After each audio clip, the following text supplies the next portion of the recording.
अस्सलामु अलैकुम वरहमतुल्लाहि वबरकातुहू। बिहार के बाद अब 12 राज्यों में एसआईआर का सिलसिला शुरू होने जा रहा है। 4 नवंबर से ये सिलसिला शुरू होगा और 4 दिसंबर 2025 तक ये चलेगा। आज 3 नवंबर हो गई है।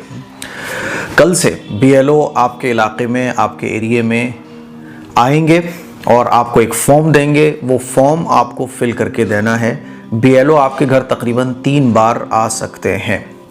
अब मैं कुछ ज़रूरी बातें हैं इस सिलसिले में जो अपने तमाम मुसलमानों से कहना चाहता हूँ।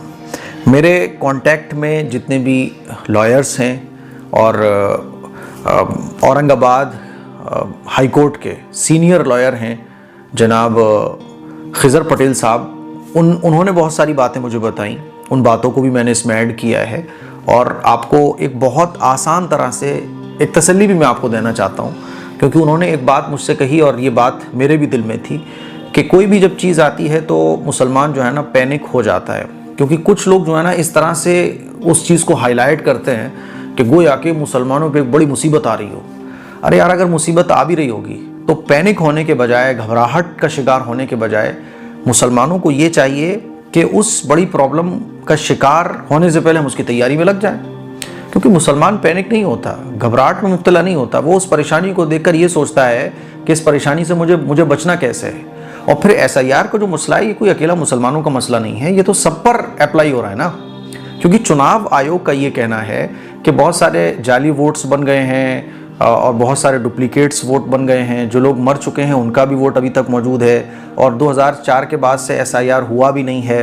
तो एसआईआर मतलब ये छलनी का काम करेगा कि जितने भी गैर ज़रूरी वोटर्स हैं वो छन जाएंगे और असल जो वोटर्स हैं वो बाकी रह जाएंगे। ठीक है, आप इस पर अपनी राय दे सकते हैं कि ऐसा हो रहा है, वैसा हो रहा है, दुनिया भर की बातें की जा सकती हैं, लेकिन वो एक अलग मसला है। मैं जो बात बोलना चाह रहा हूँ वो ये कि अब तो हो ही रहा है ना, तो अब इसका हल क्या है? पैनिक ना हुआ जाए।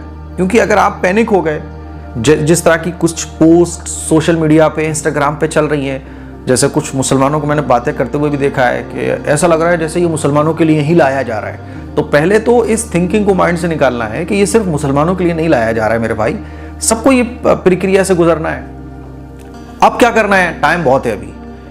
कुछ लोग बोलेंगे टाइम बहुत थोड़ा है। बहुत थोड़ा उनके लिए है जो आलसी हैं, और टाइम ठीक ठाक है। आपके पास अगर डॉक्यूमेंट्स नहीं है तो आप बनवा सकते हैं, जो कमियां हैं आप उसको दूर करवा सकते हैं। ठीक है, तो अब होना क्या है? आसान अल्फाज में तो आप ये समझने की कोशिश कीजिए कि जिनका नाम आपके घर के जो बड़े हैं, आपके वालिदैन हैं, उनका नाम अगर 2003 के वोटर लिस्ट में था, क्योंकि लास्ट टाइम जो एसआईआर हुआ था, एसआईआर थोड़ा सा एनहेंस हो गया है क्योंकि अब टेक्निकल चीज़ें बहुत आगे बढ़ गई हैं। 2002 में जब ये हुआ था तो नॉर्मल हुआ था एकदम, अब एकदम थोड़ा सा और ज़बरदस्त तरीके से हो रहा है क्योंकि अब टेक्निकल चीज़ें बहुत आगे बढ़ गई हैं। तो 2002 से लेकर 2004 तक जो वोटर लिस्ट अपडेट हुई थी, तो उसमें अगर आपके वालिदैन का नाम है और आपका नहीं है, जैसे हमारी उम्र के जितने भी नौजवान हैं, तो जाहिर सी बात है उनका वोट अभी बना है 2010 के बाद, किसी का 11, किसी का 12, किसी का 16 में।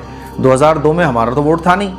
तो जिनका नाम 2002 की वोटर लिस्ट में है तो उनको तो कोई प्रॉब्लम नहीं है। जैसे मान लीजिए आपके वालिदैन का नाम 2002 से लेकर 4 तक जो हुआ था एसआईआर, उसमें आपके वालिदैन का नाम है या किसी का भी नाम है, तो उसको तो कोई टेंशन ही नहीं लेना।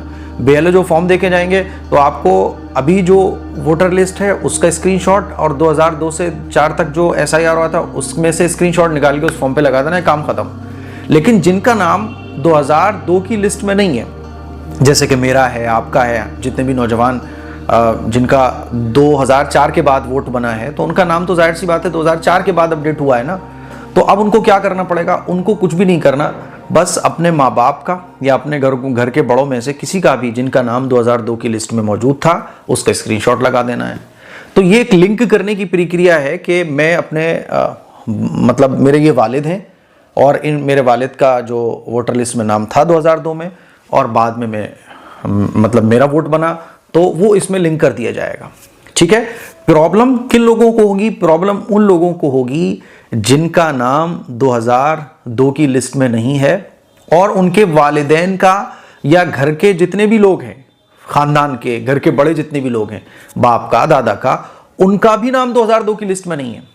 सपोज कीजिए कि मेरा नाम 2002 की लिस्ट में नहीं है, मेरे माँ बाप का भी नाम 2002 की लिस्ट में नहीं है और मेरे बाप दादा दादी का भी नाम 2002 की लिस्ट में नहीं है। अब मेरे लिए जो डॉक्यूमेंट्स हैं तकरीबन 11-12, उन डॉक्यूमेंट्स में से कुछ डॉक्यूमेंट्स मुझे शो कराना पड़ेंगे। वो डॉक्यूमेंट्स क्या क्या हैं, पूरी लिस्ट आप लोग देख सकते हैं, अपने BLO से पता कर सकते हैं। बहुत आसान जो डॉक्यूमेंट्स हम रेडी कर सकते हैं वो कौन सा है? आधार कार्ड अभी मान्य नहीं है।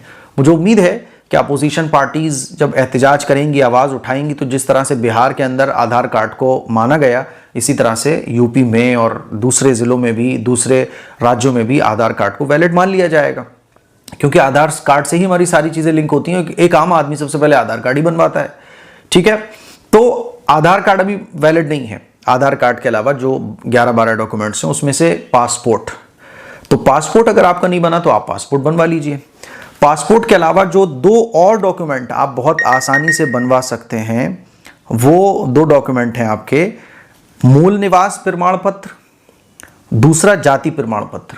तो मूल निवास और जाति प्रमाण पत्र आप अपने किसी भी कंप्यूटर सेंटर पर जाएं, वहां आपसे आधार कार्ड की फोटोकॉपी और एक फोटो लिया जाएगा, आपके ये 2 डॉक्यूमेंट्स और रेडी हो जाएंगे। तो ये 3 डॉक्यूमेंट्स आप बड़े आसानी के साथ बनवा सकते हैं, अभी वक्त है, ठीक है।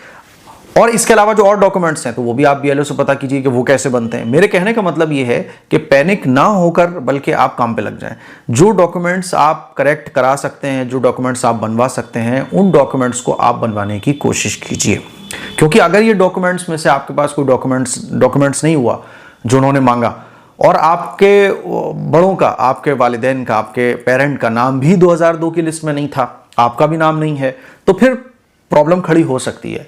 लेकिन इसका मतलब ये नहीं है कि आपको नागरिकता से बाहर कर दिया जाएगा, बल्कि आपको फिर भी मौका दिया जाएगा। लेकिन जाहिर सी बात है, जालिम की नीयत ख़राब हो तो बहुत मुश्किल हो जाता है। इसलिए हमें तो यही करना है कि हम अपनी कोशिशों में लगें, तैयारियों में लगें, डॉक्यूमेंट्स रेडी कराएं, अपने पार्षद से मिलें, अपने इलाके के नेताओं से मिलें, और इन नेताओं का गिरबान पकड़ें थोड़ा सा कि भैया तुमने वोट लिया था, अपने सांसद का गिरबान पकड़ो यार, विधायक का गिरबान पकड़ो जिससे तुमने जिताया है, और आप जिता फ़ौरन देते हो, और जब आपके ये काम ना आए, आपके अगर ये डॉक्यूमेंट्स ठीक ना कराएं तो क्या है, पकड़ो ना इनके गिरबान, जाके पकड़ो गिरबान। लेकिन हमारी प्रॉब्लम ये है कि हम नेता को सर पर बिठाते हैं बस, लेकिन वक्त पर भूल जाते हैं, वक्त पे हम भाग रहे होते हैं इधर से उधर। तो इसीलिए सवाल करो इन नेताओं से, आपने जिस पार्षद को जिताया, पार्षद तो माशाल्लाह काम करते हैं क्योंकि वो इसी इलाके में बेचारे रहते हैं, सांसद विधायक गायब रहते हैं। तो आप काम पे लग जाइए, डॉक्यूमेंट्स अपने करेक्ट कराइए, ठीक है। बाकी कोई बात नहीं यार, जिंदगी में सब लगा रहता है, परेशानियां सब लगा रहता है। ईमान वाला परेशानियों से घबराता नहीं है, बल्कि उन परेशानियों को मुकाबला करता है। तो पहली बात तो ये पैनिक नहीं होना। दूसरी बात ये कि अपने डॉक्यूमेंट्स करेक्ट कराइए, और आप BLO से मुलाकात कीजिए। अगर आप नेट वेट चलाना जानते हैं तो आप अपने नाम को ऑनलाइन भी चेक कर सकते हैं कि 2002 में 2004 के बीच जो SIR हुआ था उसमें आपके वालिदैन का नाम है कि नहीं है तो बहुत अच्छी बात है, परेशान बिल्कुल होने की जरूरत नहीं है। नहीं है तो आप फ़ौरन अपने डॉक्यूमेंट्स रेडी कराने में लग जाइए। थोड़ा बहुत पैसा भी खर्च होगा तो कीजिए, लेकिन इसकी पूरी तैयारी रखिएगा। बस मैं यही कहना चाहता हूँ। तो मुझे उम्मीद है बस इतनी सी बात है, बाकी कोई बात नहीं है। अल्लाह बहुत बड़ा है ना। आप फोकस कीजिए इन तमाम चीज़ों पर, कोशिश करना अपना काम होता है, बाकी अल्लाह मालिक है, दुनिया दारुल इम्तिहान है। तो मैं यही चीज़ समझाने की कोशिश कर रहा हूँ। और अभी क्या है कि अभी ये शुरुआत है। जैसे बिहार के अंदर शुरू में बहुत सी प्रॉब्लम्स ऐसी थी जो सामने दिख रही थी, लेकिन बाद में प्रॉब्लम सॉल्व हो गई। तो क्या होता है ना, धीरे धीरे क्लैरिटी आती है किसी चीज़ के अंदर। तो हो सकता है कि अभी कन्फ्यूज़न बहुत ज़्यादा है, आगे चल के धीरे धीरे इसमें क्लैरिटी आए और आगे चल के आधार कार्ड भी इसमें वैलिड हो जाए, तो इतनी परेशानी इंशाल्लाह होगी नहीं, है ना। बाकी आप जो बातें मैंने कही हैं, एक तो पैनिक नहीं होना, दूसरा जो चीज़ें सोशल मीडिया पे चलती रहती हैं उस पर कान नहीं धरना, बल्कि कामों में लग के अपने डॉक्यूमेंट्स ठीक कराने की कोशिश करना है। अगर आपके पास इन जो 11-12 डॉक्यूमेंट्स है, इसमें से आपका नाम है भी 2002-04 में, तब भी आप अपने डॉक्यूमेंट्स रेडी करा लो। हमारे डॉक्यूमेंट्स में बहुत कमियां होती हैं, नाम ठीक नहीं है, एक में अलग नाम है, दूसरे में अलग नाम है, हम ठीक ही नहीं कराते हैं। जैसे ज़िंदगी चल रही होती है, चलती रहती है। इसीलिए अपने डॉक्यूमेंट्स को कम से कम इस बहाने करेक्ट कराइए। नाम हो तब भी आप जितने डॉक्यूमेंट्स बनवा सकते हो गवर्नमेंट के, वो बनवाने की कोशिश कीजिए। पासपोर्ट की पहली फिक्र कीजिए, पासपोर्ट बन जाए तो बहुत अच्छी बात है, उसके बाद ये डॉक्यूमेंट्स भी बनवा कर रखिएगा। मुझे उम्मीद है मेरी ये चंद बातें आपको समझ आ गई होंगी। इस क्लिप को शेयर करें। अस्सलाम वालेकुम व रहमतुल्लाहि व बरकातुहू।